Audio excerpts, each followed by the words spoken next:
Hello, everybody. Welcome back to an episode of Character Analysis. We're back here, back in the Red Dead Character Analysis. We don't have too much longer to go. We just have a few more characters here. I just kind of want to more or less make sure that I got all the characters because there's so many interesting characters, like I was saying in past episodes. So many interesting characters in the first Red Dead and the second Red Dead, of course. I just want to make sure I cover all the bases and get all the characters I want to get for both games, just because there's so much interesting characters. Plus, it is one of my favorite games of all time. I'll have to say. Um, this goes for the two Red Deads. But I just want to make sure I get all the characters. But don't have too much characters left to go here. Then we can move on to our next round of character analysis. But we're back here with Red Dead 2, and today we're going to be doing Charles Smith. And Charles Smith, he's a very interesting character. He's actually very cool. There he is right there on the gameplay you see. Very interesting character. He's kind of more or less a quiet character towards the in the beginning of the game, and then he kind of more or less turns out to be kind of a hero. And as you'll see in the towards the end of the game and in the epilogue, you'll see he turns out to be a very good character, and he was very interesting. So he's a very good character, and it's interesting to do a character analysis on. So we're going to get right into it here. Of course, getting all our info from the Red Dead Wiki, great site. Background, as a quote by Rockstar, a relatively recent recruit to the gang. Charles is quiet and reserved, but extremely competent in everything he does and virtually unbeatable in a fight. A decent, honest man who also happens to be deadly, which I think is a pretty good description from Rockstar Games themselves. That's a pretty good description of him. His background, getting into it, Charles Smith was born to an African American father and a Native American mother. He and his father lived in the mother's tribe until the U.S. Army drove them away. His mother was captured by soldiers a couple years later and was never seen again, whilst his father fell into depression and became an alcoholic. According to Charles, his uncle taught him how to create poison arrows using Allender sage when he was young. At the age of 13, Charles ran away and wandered the country alone. Veteran survivalist Charles joined the Van Vanderlyn gang while they were passing through the Grizzlies around November 1898. That's more or less his kind of background. Getting to the events of Red Dead Redemption 2, the Coulter chapter. After the failed ferry robbery in Blackwater, Charles regroups with the gang in the mountains after finding their horses and lends his horse Thaima to Arthur, which is mentioned in the mission. While giving Dutch his own, although Charles says he can stay outside and do more, Dutch tells him to go inside with the others and rest his burnt hand, an injury he likely sustained during the robbery. A few days later, Arthur talks to Pearson about food, who informs them that they won't be able to live on their own without current supplies. Charles offers to take Arthur hunting for deer in the wilderness, where Charles teaches Arthur how to use the bow. Due to his hand injury, of course he had the hand injury, Arthur successfully hunts down 2 deer, allowing him and Charles to bring it back to Pearson. This is the mission you're seeing now, actually. The hunting mission. Charles is also put in charge of the horses and keeping watch over the captured O'Driscoll member Kieran Duffy. He later takes part in the robbery of the Leviticus Cornwall train. On the way down from the mountains, Charles, Arthur Morgan, and Hosea Matthews stay behind from the main caravan to fix the wagon.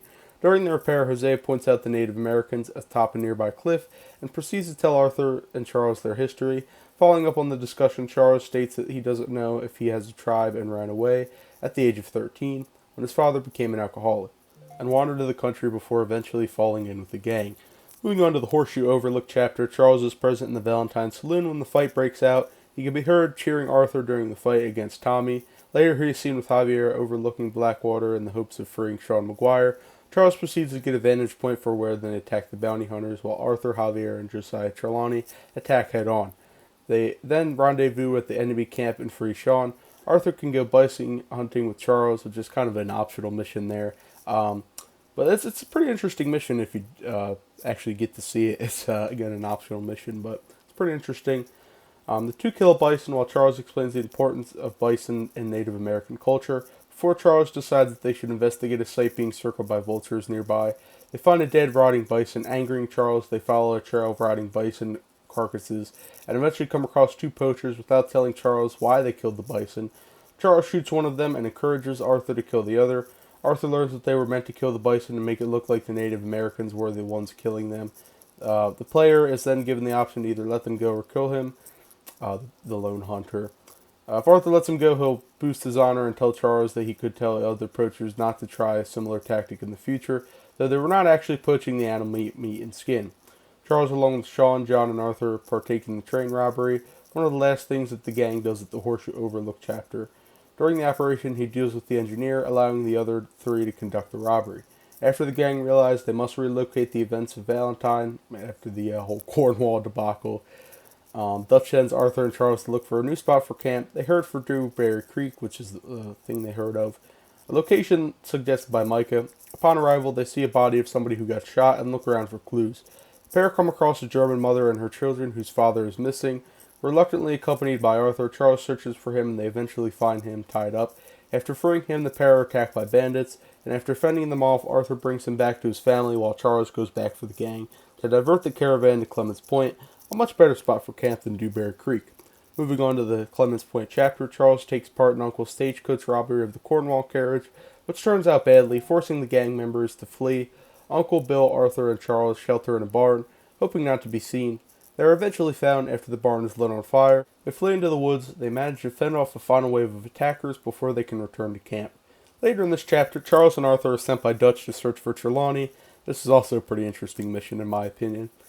After investigating his caravan and subduing a pair of bounty hunters in the woods, they confirm that Trelawney has been captured by bounty hunters. The two manage to slay the bounty hunters in the nearby maize fields, or the corn maze. Although the one final captures Arthur, only to be killed by Charles with a throwable weapon. Later on, Charles takes part in the assault on the Braithwaite Manor and hopes for rescuing Jack. And then the Saint Denis chapter. In this chapter, Charles spends most of his time around Shady Belle and a DLC exclusive companion activity. I think you get that by unlocking the specific mission by getting the Ultimate Edition of the game. I'm pretty sure that's how it works. But the Ultimate Edition of Red Dead 2, I think you unlock this. In the companion activity, Arthur can rob the bank and roads with Uncle and Charles at night. That's a DLC exclusive again.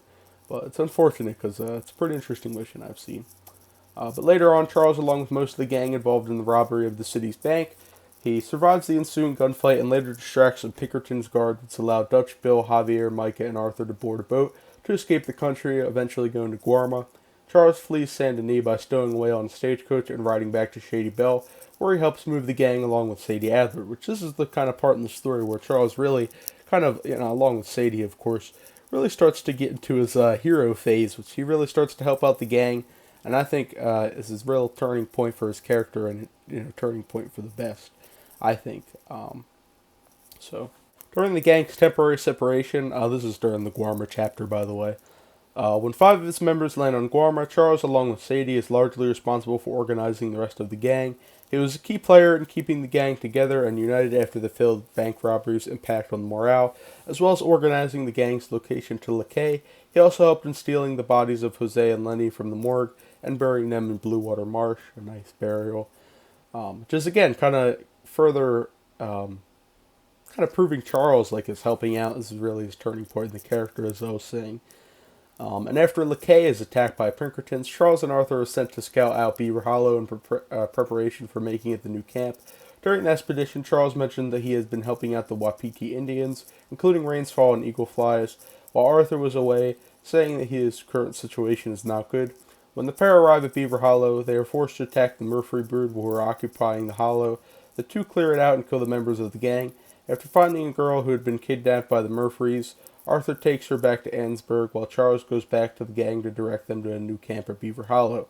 And, of course, moving on to the Beaver Hollow chapter, Charles rides into camp with Eagle Flies and introduces him as the son of Rains Fall, chief of the Wapiti Indians. Eagle Flies tells him how the U.S. Army took their horses, and he wants to help in taking them back. Charles and Arthur decide to go along with Eagle Flies, and Dutch stops things from escalating. The 4 canoes silently, they canoe into the river.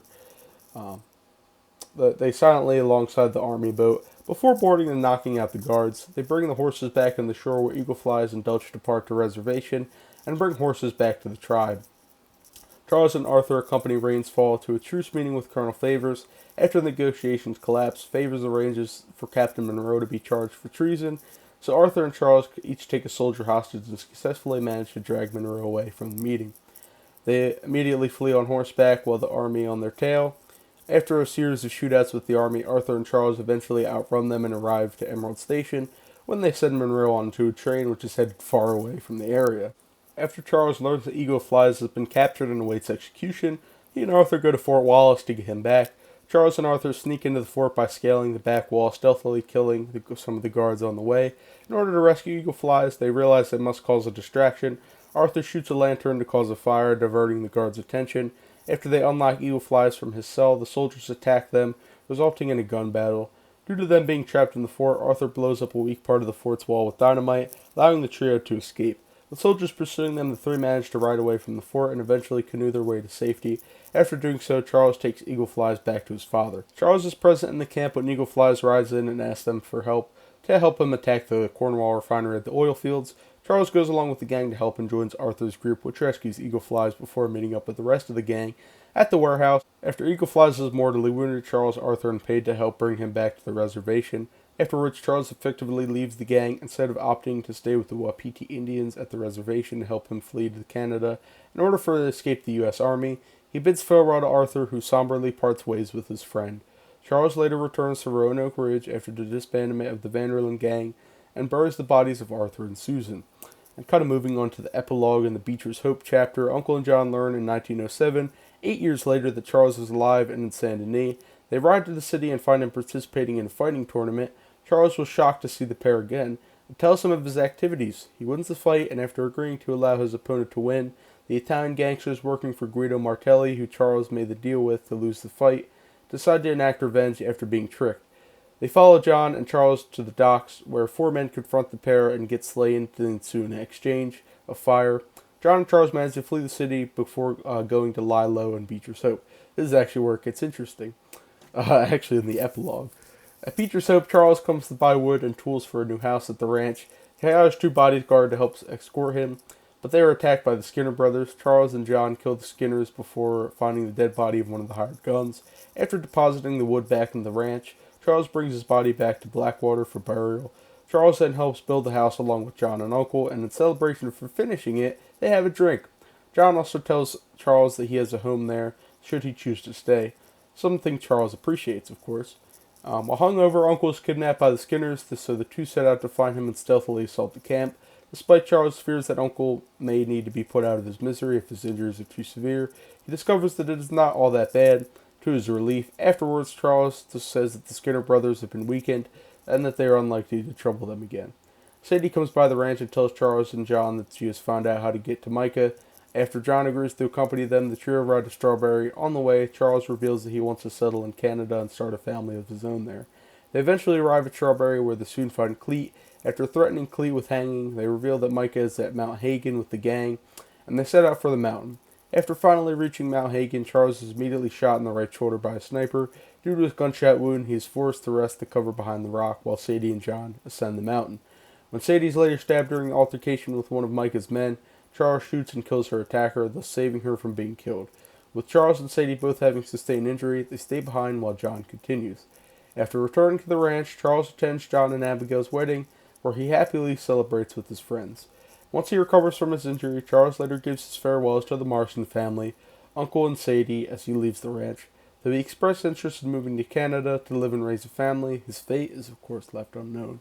That's more or less Charles's character analysis. He's a very interesting character. I think he turned, like I was kind of saying, he turned into more or less of a hero in the end, which I think is interesting. I'm going to go into some of the extra stuff. Again, sometimes I'll do this if the character analysis isn't that long. I'll kind of go into the kind of the extras that the wiki has to offer. So Charles's personality. Charles has been described as a quiet and reserved person, yet very competent in everything he takes part of, especially fights to the extent that he is able to successfully complete, with a flawless record in fighting in tournaments such as in Saint Denis in 1907. He is very courageous and selfless, providing whatever help he could to the Wapiti Indian Reservation, rescuing Captain Monroe and Eagle Flies from the U.S. Army, and telling Sadie and John to run from Micah's men when he first would supposedly catch up later, despite being critically wounded. He is nearly always calm, always showing visible happiness or anger on a few short occasions, kind of like that buffalo or bison mission, I should say. Arguably one of the most honorable members of the gang, Charles was cool-headed and unwilling to kill unless absolutely necessary. The continuing blood spilled by the gang, mainly from Dutch and Micah later on, is ultimately what causes him to become disillusioned with it and helping the Wapiti Indians instead. He disapproves of people who are nothing but vicious killers, such as his notable disdain from the Callender brothers and Micah. He also is compassionate towards wild animals and shows rare visible anger when encountering the poachers killing bison for sport. He despises racism, throwing Micah to the ground for instantly for calling him a redskin, and being visibly impressed by Dutch's fair treatment of all races. He is also shown to be thoughtful and kind, burying Susan and Arthur after discovering their bodies. In the case of Arthur, he buried him in a particular picturesque spot with a decorated gravestone. He also feels directionless, which combined with his desire for social interaction, is likely why he joined the gang in the first place. During a possible campfire conversation, Charles vents about his lack of understanding of life. He feels that he has no purpose but to suffer, and after considering his mother's kidnap, father's alcoholism, early escape from home, and subsequent extreme loneliness, it is easy to see why he feels his life is stuck in America, and this is likely why he chooses to immigrate to Canada for a true fresh start by the game's end. And that's kind of Charles's fresh start. But yeah, his kind of story is a little bit tragic. Kind of his upbringing, he had a little bit of a rough upbringing, and sometimes, kind of how he's considered. But it's a very tragic tale in certain parts of Charles's life. But there's also, it's also a very heroic tale during the main story. He kind of really redeems himself, I think. But kind of, especially towards the end, by kind of helping out the Wapiti Indians and helping out Arthur and Charles himself. It kind of really redeems himself at the end, especially after kind of helping the gang escape to Guarma with distracting the Pinkertons and all kind of towards the rest, kind of helping out Sadie and all, a lot of the other gang, and then especially in the epilogue, he helped out John a lot with kind of building his house at Beecher's Hope. And he just is a true hero, I think, at the end. He's a very, kind of like I was saying in the wiki, calm character, a very nice character, one of the, I think, the coolest characters in the game. He's the one of the ones who truly saw who the gang was, and he didn't really want to compete like with the violence or anything like that. He didn't want to participate in it. He just really wanted to try to make it out, So I think Charles is a pretty respected character within the Red Dead community and the story overall. So I like Charles, and I think it was important to make a character analysis on him just because of who his character was. Kind of the difference I think he made in the story. Kind of like I was saying, especially in the end. But he's a very interesting character, and I think it was good to make a character analysis on him. So it was nice to see. So I hope you guys enjoyed today's character analysis. We're kind of going to be kind of pushing on here. I'll be more consistent with it. Kind of going to be wrapping up Red Dead 2 character analysis, or just Red Dead as a whole. Kind of like I was saying in the beginning of the video. We'll be wrapping it up soon, but leave a comment down below, though, what you think of Charles. Do you think he's a good character, bad character? Whatever you think of Charles, leave a comment down below. He's a very good character, in my opinion. But, of course, leave a comment down below. Discuss Charles. So, yeah, with all that being said, that'll wrap it up for today's character analysis. Make sure to subscribe for more content, like you do, all good stuff. Discord, Twitch, Instagram, links in the description, Twitter as well. Sometimes I forget that. Also, the new Discord is going to be linked in the description, so be sure to join that. Got a lot of big stuff coming soon in the coming weeks. Kind of updates and stuff for the new Discord, so be sure to join that. Links in all the descriptions, so be sure to check that out. But yeah, with all that being said, I will see you guys in the next video.